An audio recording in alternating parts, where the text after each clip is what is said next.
ಧಮ್ಕಿ leader Rajeev ಗೌಡಗೆ medical test.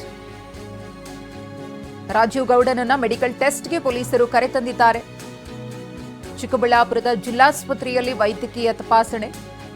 ನಿನ್ನೆ ಕೇರಳದ ಗಡಿಯಲ್ಲಿ ರಾಜೀವ್ ಗೌಡನನ್ನ ಬಂಧಿಸಲಾಗಿತ್ತು. ಈಗ ಮೆಡಿಕಲ್ ಟೆಸ್ಟ್ಗೆ ಒಳಪಡಿಸಲಾಗುತ್ತೆ. ನಂತರದಲ್ಲಿ ಕೋರ್ಟ್ಗೆ ಹಾಜರುಪಡಿಸಲಾಗುತ್ತೆ. ಪೌರಾಯುಕ್ತೆ ಅಮೃತಾ ಗೌಡ ಅವರಿಗೆ ಧಮಕಿ ಹಾಕಿದ ಪ್ರಕರಣಕ್ಕೆ ಸಂಬಂಧಪಟ್ಟಂತೆ ರಾಜೀವ್ ಗೌಡನನ್ನ ಬಂಧಿಸಲಾಗಿದೆ. ಗಮನಿಸ್ತಾ ಇದ್ದೀರಿ.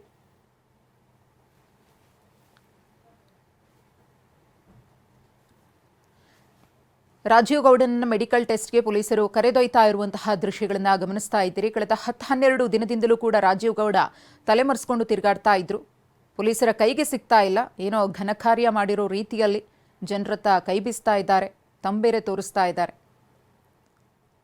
ಒಬ್ಬ ಅಧಿಕಾರಿಗೆ ಯಾವ ರೀತಿಯಾಗಿ ಗೌರವ ಕೊಡಬೇಕೋ, ಬೆಲೆ ಕೊಡಬೇಕು, ಅದನ್ನು ಕೊಡದೆ ನಾಲ್ಗೆ ಹರಿಬಿಟ್ಟು ತಲೆಮರೆಸ್ಕೊಂಡು ತಿರುಗ್ತಾ ಇದ್ದಂತಹ ವ್ಯಕ್ತಿ ಏನೋ ದೊಡ್ಡ ಸಾಧನೆ ಮಾಡೋ ರೀತಿಯಲ್ಲಿ ನಗಾಡ್ಕೊಂಡು ಪೊಲೀಸರ ಜೊತೆಗೆ ಹೆಜ್ಜೆ ಹಾಕ್ತಾ ಇರುವಂತಹ ದೃಶ್ಯ ಇದು.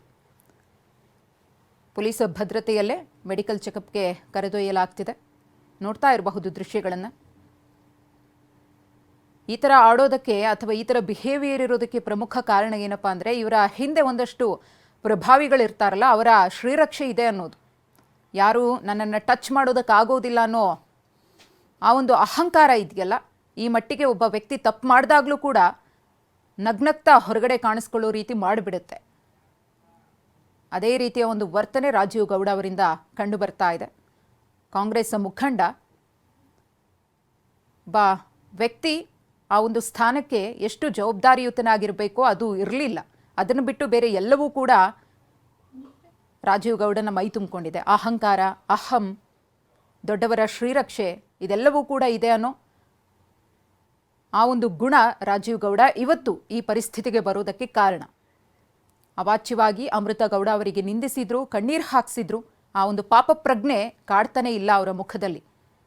10-12 ದಿನ ತಲೆಮರೆಸ್ಕೊಂಡು ತಿರುಗಾಡ್ತಾ ಇದ್ರು. ಕಾನೂನಾತ್ಮಕವಾಗಿ ಹೋರಾಟ ಮಾಡೋದಕ್ಕೂ ಕೂಡ ರೆಡಿಯಾಗಿದ್ರು. ಅದೇ ಕೋರ್ಟ್ ಶಾಕ್ ಕೊಟ್ಟಿತ್ತು. ನಿರೀಕ್ಷಣಾ ಜಾಮೀನು ರದ್ದಾಗಿತ್ತು. ಬಂಧಿಸಬಾರ್ದು ಅಂತ ಕೋರ್ಟಿಂದ ಸ್ಟೇ ತರೋಕೆ ಟ್ರೈ ಮಾಡಿದ್ರು. ಅದು ಕೂಡ ಫಲ ಕೊಡಲಿಲ್ಲ. ಎಲ್ಲವೂ ಕೂಡ ಕೈ ಕೊಟ್ಟ ಮೇಲೆ ಇದೀಗ ಪೊಲೀಸರ ಕೈಗೆ ಸಿಕ್ಕಿಬಿದ್ದಿದ್ದಾರೆ ರಾಜೀವ್ ಗೌಡ. ಮಂಗಳೂರಿನಲ್ಲಿ 3-4 ದಿನಗಳಿಂದ ತಲೆಮರೆಸ್ಕೊಂಡು ತಿರುಗಾಡ್ತಾ ಇದ್ದಂತಹ ರಾಜೀವ್ ಗೌಡಗೆ ಒಬ್ಬ ಉದ್ಯಮಿ ಆಶ್ರಯ ಕೊಟ್ಟಿದ್ರಂತೆ. ಒಬ್ಬ ಪ್ರಭಾವಿ ವ್ಯಕ್ತಿಯೂ ಕೂಡ ಇದರ ಹಿಂದೆ ಇರಬಹುದು ಅನ್ನೋ ಅನುಮಾನಗಳಿದೆ. ಅದರ ಬಗ್ಗೆ ಮುಂದಿನ ದಿನಗಳಲ್ಲಿ ಮಾಹಿತಿ ಲಭ್ಯವಾಗ್ತಾ ಹೋಗುತ್ತೆ. ಯಾರೇ ಇನ್ವಾಲ್ವ್ ಆಗಿದ್ರೂ ಕೂಡ ಅವರ ಅಸಲಿ ಬಣ್ಣ ಹೊರಗೆ ಬರುತ್ತೆ. ಇವತ್ತು ಈತ ಹೇಗೆ ಸಿಕ್ಬಿದ್ದಿದ್ದಾನೋ ಅದೇ ರೀತಿಯಾಗಿ ಅವರ ಬಂಡವಾಳ ಕೂಡ ಬಯಲಾಗುತ್ತೆ. ಯಾರು ರಾಜೀವ್ ಗೌಡನಿಗೆ ರಕ್ಷಣೆ ಕೊಡೋ ಕೆಲಸವನ್ನು ಮಾಡಿದ್ರೋ ಅವರು ಕೂಡ ಒಂದಲ್ಲ ಒಂದು ದಿನ ಆಚೆ ಬರ್ತಾರೆ. ಸದ್ಯಕ್ಕೆ ರಾಜೀವ್ ಗೌಡನನ್ನು ಮೆಡಿಕಲ್ ಚೆಕಪ್ಗೆ ಕರೆದುಕೊಂಡು ಹೋಗ್ತಾ ಇರುವಂತಹ ದೃಶ್ಯ. ಅದಾದಮೇಲೆ ಕೋರ್ಟ್ಗೆ ಹಾಜರುಪಡಿಸಲಾಗುತ್ತೆ. ಅದು ಕ್ರಮ. ಆರೋಪಿಯನ್ನು ಬಂಧಿಸಿದ 24 ಗಂಟೆಯ ಒಳಗಡೆ ಕೋರ್ಟ್ ಮುಂದೆ ಹಾಜರುಪಡಿಸಬೇಕು. ಆ ಕೆಲಸ ಕೂಡ ಇನ್ನೇನು ಕೆಲವೇ ಹೊತ್ತಿನಲ್ಲಿ ಆಗುತ್ತೆ. ವಿಶೇಷ ತಂಡಗಳನ್ನು ರಚನೆ ಮಾಡಿಕೊಂಡಿದ್ರು ಪೊಲೀಸರು ರಾಜೀವ್ ಗೌಡನನ್ನು ಶೋಧ ಮಾಡೋದಕ್ಕೆ. ಆದರೆ ಯಾರ ಕೈಗೂ ಸಿಕ್ಕಿರಲಿಲ್ಲ. ಎಲ್ಲಿದ್ದಾನೆ ಅನ್ನೋದು ಕೂಡ ಗೊತ್ತಿರಲಿಲ್ಲ. ಛಲ ಬಿಡದಂತಹ ಪೊಲೀಸರು ಕೊನೆಗೆ ರಾಜೀವ್ ಗೌಡನನ್ನು ಅರೆಸ್ಟ್ ಮಾಡಿದ್ದಾರೆ. ಧಮ್ಕಿ ಲೀಡರ್ ರಾಜೀವ್ ಗೌಡನ ಬಂಧನವಾಗಿದೆ. ಚಿಕ್ಕಬಳ್ಳಾಪುರದ ಕಾಂಗ್ರೆಸ್ ನಾಯಕನಿಗೆ ಮಂಗಳೂರಿನ ಶ್ರೀಮಂತ ಉದ್ಯಮಿ ಆಶ್ರಯ ಕೊಟ್ಟಿದ್ರು. ಯಾರು ರಾಜೀವ್ನ ಸೇಫ್ ಮಾಡಿದ್ದಾರೋ ಅವರನ್ನು ಕೂಡ ಪೊಲೀಸರು ಬಂಧಿಸಿದ್ದಾರೆ. ಈ ಕುರಿತ ಕಂಪ್ಲೀಟ್ ರಿಪೋರ್ಟ್ ಇಲ್ಲಿದೆ.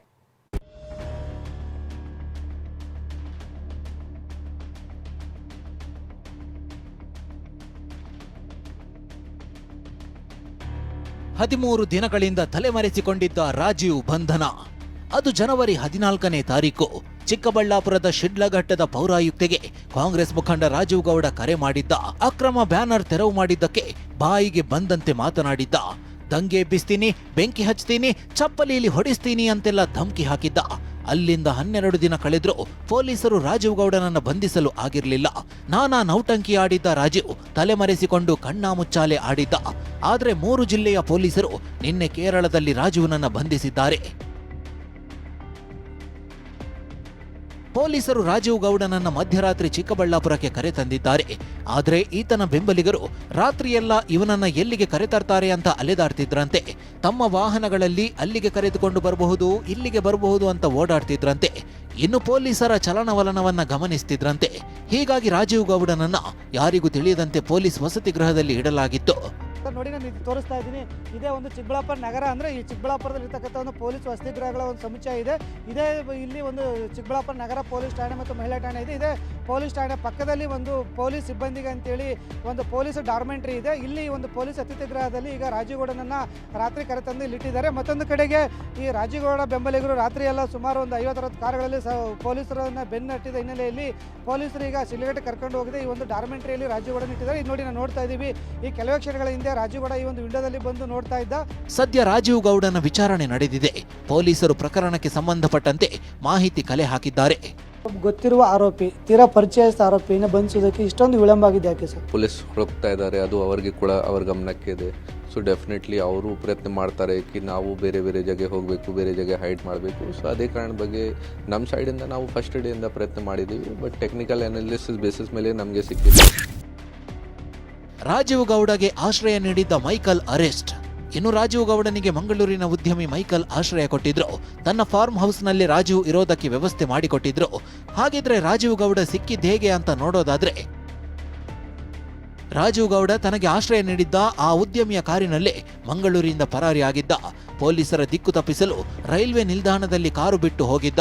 ರೈಲ್ವೆ ನಿಲ್ದಾಣದಲ್ಲಿ ಕಾರು ಬಿಟ್ಟು ಉದ್ಯಮಿ ಕಾರಿನಲ್ಲಿ ಕೇರಳಕ್ಕೆ ತೆರಳಿದ್ದ. ಪೊಲೀಸರು ಉದ್ಯಮಿಯ ಕಾರು ಕೇರಳಕ್ಕೆ ಹೋದ ಜಾಡು ಪತ್ತೆ ಹಚ್ಚಿದ್ರು. ತಲಪಾಡಿ ಮಾರ್ಗವಾಗಿ ಕಾಸರಗೋಡು ಕಡೆ ತೆರಳಿದ್ದ ಜಾಡು ಸಿಕ್ಕಿತ್ತು. ಈ ಸುಳಿವು ಆಧರಿಸಿ ರಾಜೀವ್ನನ್ನ ಬಂಧಿಸುವಲ್ಲಿ ಯಶಸ್ವಿಯಾಗಿದ್ದಾರೆ. ಯಾವಾಗ ಪೊಲೀಸರಿಗೆ ರಾಜೀವ್ ಗೌಡ ಉದ್ಯಮಿ ಜೊತೆಗಿದ್ದಾನೆ ಅನ್ನೋದು ಗೊತ್ತಾಯಿತು, ಆಗ ಮತ್ತೊಂದು ಚಾಲೆಂಜ್ ಎದುರಾಯಿತು. ಖಾಕಿ ಉದ್ಯಮಿ ಮೈಕಲ್ನ ನಂಬರ್ ಚೇಸ್ ಮಾಡಿದ್ದೆ 8 ವರ್ಷಗಳ ಹಿಂದಿನ ಹಳೆ ಕೇಸ್ನ ಮೂಲಕ. ಮೈಕಲ್ ಜೋಸೆಫ್ ರೇಗೋ ಜೊತೆ ರಾಜೀವ್ ಗೌಡ ಇರೋ ಮಾಹಿತಿ ಖಾಕಿಗೆ ಸಿಕ್ಕಿತ್ತು. Michael Joseph Rego phone number ಪೊಲೀಸರ ಬಳಿ ಇರಲಿಲ್ಲ. ಎಷ್ಟು ಹುಡುಕಾಡಿದ್ರೂ ಫೋನ್ ನಂಬರ್ ಸಿಗದೆ ಪರದಾಡುವಂತಾಗಿತ್ತು. ಬಳಿಕ ಪೊಲೀಸರ ತಂಡ ಮೈಕಲ್ ಜೋಸೆಫ್ ಹಿನ್ನೆಲೆ ಕೆದಕಿತ್ತು. ಮೈಕಲ್ ಮಗ 8 ವರ್ಷಗಳ ಹಿಂದೆ ಆತ್ಮಹತ್ಯೆ ಮಾಡಿಕೊಂಡಿದ್ದ. ಬೆಂಗಳೂರು ಚಿಕ್ಕಜಾಲ ಪೊಲೀಸ್ ಠಾಣೆಯಲ್ಲಿ ಪ್ರಕರಣ ದಾಖಲಾಗಿತ್ತು. ಮೈಕಲ್ ಸಹೋದರ ಸಂಬಂಧಿಯೊಬ್ಬರು ಮಂಗಳೂರಿನ ಪಬ್ ಓನರ್ ಆಗಿದ್ದು, ಇವರಿಗೆ ಚಿಕ್ಕಜಾಲ ಪೊಲೀಸರು ಅಂತ ಪೊಲೀಸರ ತಂಡ ಕರೆ ಮಾಡಿತ್ತು. ಹಳೆ ಪ್ರಕರಣ ಸಂಬಂಧ ಮಾಹಿತಿ ಬೇಕಿತ್ತು ಅಂತ ನಂಬರ್ ತೆಗೆದುಕೊಳ್ಳಲಾಗಿತ್ತು. ಆ ನಂಬರ್ ಟ್ರೇಸ್ ಮಾಡಿ ಕೇರಳದಲ್ಲಿ ಕಾರ್ಯಾಚರಣೆ ನಡೆಸಲಾಗಿದೆ. ಈ ಮೂಲಕ ಮೈಕಲ್ ಹಾಗೂ ಜೊತೆಗಿದ್ದ ರಾಜೀವ್ ಗೌಡನ ಬಂಧನ ಮಾಡಲಾಗಿದೆ. ಇಷ್ಟು ದಿನ ತಲೆಮರೆಸಿಕೊಂಡಿದ್ದ ಧಮ್ಕಿ ಲೀಡರ್ ರಾಜೀವ್ ಕೊನೆಗೂ ಅರೆಸ್ಟ್ ಆಗಿದ್ದಾನೆ. ಪೊಲೀಸರು ಪೌರಾಯುಕ್ತೆ ಕೊಟ್ಟ ದೂರಿನ ಅನ್ವಯ ವಿಚಾರಣೆ ನಡೆಸಿದ್ದಾರೆ. ಮಂಗಳೂರಿನಿಂದ ಪೃಥ್ವಿ ಜೊತೆ ಭೀಮಪ್ಪ ಪಾಟೀಲ್, TV9 ಚಿಕ್ಕಬಳ್ಳಾಪುರ.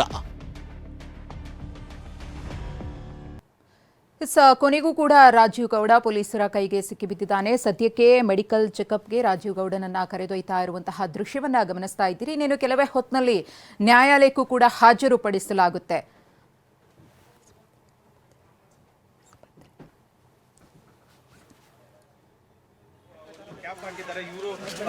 ವೈದ್ಯಕೀಯ ಪರೀಕ್ಷೆಯೂ ಕೂಡ ಮುಕ್ತಾಯ ಆಗಿದೆ. ಆ ದೃಶ್ಯವನ್ನ ಕೂಡ ಗಮನಿಸ್ತಾ ಇದ್ದೀರಿ. ಇನ್ನೇನು ಕೆಲವೇ ಕ್ಷಣಗಳಲ್ಲಿ ಕೋರ್ಟ್ಗೆ ಹಾಜರುಪಡಿಸಲಾಗುತ್ತೆ. ಈ ಕುರಿತು ಮತ್ತಷ್ಟು ಡೀಟೇಲ್ಸ್ ಅನ್ನು ಕೊಡ್ತಾರೆ ನಮ್ಮ ಪ್ರತಿನಿಧಿ ಭೀಮಪ್ಪ. ಅಂತೂ ಇಂತೂ ರಾಜೀವ್ ಗೌಡ ಸಿಕ್ಕಿಬಿದ್ರು. ಸದ್ಯಕ್ಕೆ ಅವರ ಮೆಡಿಕಲ್ ಟೆಸ್ಟ್ ಕೂಡ ಮುಕ್ತಾಯ ಆಗಿದೆ. ಇನ್ನೇನಿದ್ರು ಕೋರ್ಟ್ ಮುಂದೆ ಹಾಜರುಪಡಿಸೋದು, ಯಾವ ರೀತಿ ಪ್ರಕ್ರಿಯೆಗಳು ನಡೀತಾ ಇದೆ, ಅಲ್ಲಿ ಏನೆಲ್ಲ ಬೆಳವಣಿಗೆ ಆಗ್ತಾ ಇದೆ ಸದ್ಯಕ್ಕೆ? ಹೌದು, ಇದೀಗ ತಾನೇ ರಾಜೀವ್ ಗೌಡರನ್ನ ಚಿಕ್ಕಬಳ್ಳಾಪುರ ಜಿಲ್ಲಾ ಆಸ್ಪತ್ರೆಗೆ ಕರೆತರಲಾಗಿತ್ತು. ಇಲ್ಲಿರ್ತಕ್ಕಂಥ ವೈದ್ಯರು ಫಿಸಿಷಿಯನ್ ಅವ್ರನ್ನ ಪರೀಕ್ಷೆ ಮಾಡಿ ಅವರ ಆರೋಗ್ಯದ ಬಗ್ಗೆ ಸರ್ಟಿಫಿಕೇಟ್ ನೀಡಿದ್ದಾರೆ. ಹಾಗಾಗಿ ಈಗ ಶಿಡ್ಲಘಟ್ಟ ನಗರ ಠಾಣೆ ಪೊಲೀಸರು ಮತ್ತು ಗ್ರಾಮೀಣ ಠಾಣೆ ಪೊಲೀಸರು ಮತ್ತು ವೃತ್ತ ನಿರೀಕ್ಷಕರು ಸೇರಿಕೊಂಡು ಈಗ ರಾಜೀವ್ ಗೌಡರನ್ನ ಒಂದು ಪೊಲೀಸ್ ವಾಹನದಲ್ಲಿ ಮತ್ತು ಬಿಗಿ ಭದ್ರತೆಯಲ್ಲಿ ರಾಜೀವ್ ಗೌಡರನ್ನ ಚಿಕ್ಕಬಳ್ಳಾಪುರದಿಂದ ಶಿಡ್ಲಘಟ್ಟಕ್ಕೆ ಕರ್ಕೊಂಡು ಹೋಗ್ತಾ ಇದ್ದಾರೆ. ನೋಡಿ, ನಾವೇ ವಿಡಿಯೋಗಳಲ್ಲಿ ನೋಡ್ತಾ ಇದೀವಿ. ಈಗ ರಾಜೀವ್ ಗೌಡರನ್ನ ಕರ್ಕೊಂಡು ಹೋಗ್ತಾ ಇದ್ದಾರೆ ಪೊಲೀಸ್ ಭದ್ರತೆಯಲ್ಲಿ. ಮತ್ತೊಂದು ಕಡೆ ಅವರ ಸಂಬಂಧಿಕರು ಮತ್ತೆ ಅವ್ರ ಬೆಂಬಲಿಗರು ಸಹ ರಾಜೀವ್ ಗೌಡರನ್ನ ನೋಡೋದಕ್ಕೋಸ್ಕರ ಆಗಮಿಸಿದ್ದಾರೆ. ರಾಜೀವ್ ಗೌಡರು ಅವತ್ತು ಕಾಣೆ ಆದಾಗ, ನಾಪತ್ತೆ ಆದಾಗ ಯಾವ ಬ್ಲಾಕ್ ಕಲರ್ ಟಿ ಶರ್ಟ್ ನಲ್ಲಿ ಇದ್ರು, ಈಗಲೂ ಸಹ ಅದೇ ಒಂದು ಟಿ ಶರ್ಟ್ ನಲ್ಲಿ ಇದ್ದಾರೆ. ಅಂದ್ರೆ ಬಟ್ಟೆಯನ್ನು ಬದಲಾಯಿಸಿಲ್ಲ, ಈಗಲೂ ಅದರಲ್ಲೇ ಇದ್ದಾರೆ. ಹಾಗಾಗಿ ಈಗ ಶಿಡ್ಲಘಟ್ಟ ಪೊಲೀಸರು ಕರ್ಕೊಂಡು ಹೋಗ್ತಾ ಇದ್ದಾರೆ ಮಧುಶ್ರೀ. ಓಕೆ, ಧನ್ಯವಾದ ಭೀಮಪ್ಪ ತಮ್ಮೆಲ್ಲ ಮಾಹಿತಿಗಾಗಿ. ಚಿಕ್ಕಬಳ್ಳಾಪುರದ ಜಿಲ್ಲಾಸ್ಪತ್ರೆಯಲ್ಲಿ ವೈದ್ಯಕೀಯ ತಪಾಸಣೆ ಕೂಡ ಮುಕ್ತಾಯ ಆಗಿದೆ. ಸದ್ಯಕ್ಕೆ ಕೋರ್ಟ್ನತ್ತ ರಾಜೀವ್ ಗೌಡರನ್ನ ಪೊಲೀಸರು ಕರೆದೊಯ್ತಾ ಇದ್ದಾರೆ, ಕೋರ್ಟ್ಗೆ ಹಾಜರುಪಡಿಸುತ್ತಾರೆ. ನಂತರದಲ್ಲಿ ಅವರನ್ನ ಕಸ್ಟಡಿಗೆ ತೆಗೆದುಕೊಳ್ತಾರಾ ಅಥವಾ ನ್ಯಾಯಾಂಗ ಬಂಧನಕ್ಕೆ ನೇರವಾಗಿ ಕಳಿಸ್ತಾರಾ ಅನ್ನೋದನ್ನ ಕಾದು ನೋಡಬೇಕಿದೆ. ಚಿಕ್ಕಬಳ್ಳಾಪುರ ಕೋರ್ಟ್ನತ್ತ ರಾಜೀವ್ನನ್ನ ಕೋರ್ಟ್ಗೆ ಕರೆದೊಯ್ದ ಪೊಲೀಸರು ನಿನ್ನೆನೆ ಕೇರಳದ ಗಡಿಯಲ್ಲಿ ರಾಜೀವ್ ಗೌಡ ಅವರನ್ನ ಅರೆಸ್ಟ್ ಮಾಡಲಾಗುತ್ತೆ. ಪ್ರಕರಣಕ್ಕೆ ಸಂಬಂಧಪಟ್ಟಂತೆ ನಿನ್ನೆ ಅವರ ಬಂಧನ ಆದಾಗಿನಿಂದ ಈ ಕ್ಷಣದವರೆಗೂ ಕೂಡ ಪೊಲೀಸರು ತಮ್ಮ ಜೊತೆ ಇಟ್ಕೊಂಡು ವಶಕ್ಕೆ ಪಡೆದು ವಿಚಾರಣೆಯನ್ನು ಮಾಡಿರ್ತಾರೆ. ಪ್ರಕರಣದ ತನಿಖೆ ಏನ್ ನಡೀತೋ ಅದಕ್ಕೆ ಸಂಬಂಧಪಟ್ಟಂತೆ ಎಲ್ಲಾ ಮಾಹಿತಿಯನ್ನ ಕಲೆ ಹಾಕಿದ್ದೇ ಆಗಿದ್ರೆ ಇವರ ವಿಚಾರಣೆ ಮುಕ್ತಾಯ ಅಂತ ಪೊಲೀಸರಿಗೆ ಅನಿಸಿದ್ರೆ ಕಸ್ಟಡಿಗೇನು ಕೇಳುವುದಿಲ್ಲ, ನೇರವಾಗಿ ನ್ಯಾಯಾಂಗ ಬಂಧನಕ್ಕೆ ಕಳಿಸುವ ಸಾಧ್ಯತೆ ಇದೆ. ಒಂದು ವೇಳೆ ಇನ್ನೂ ಕೂಡ ಹೆಚ್ಚಿನ ವಿಚಾರಣೆಗೆ ರಾಜೀವ್ ಗೌಡ ಅವರ ಅವಶ್ಯಕತೆ ಇದೆ ಅಂತ ಕೇಳಿದ್ರೆ ಪೊಲೀಸರು ಕಸ್ಟಡಿಗೆ ಕೇಳುವ ಸಾಧ್ಯತೆ ಇದೆ.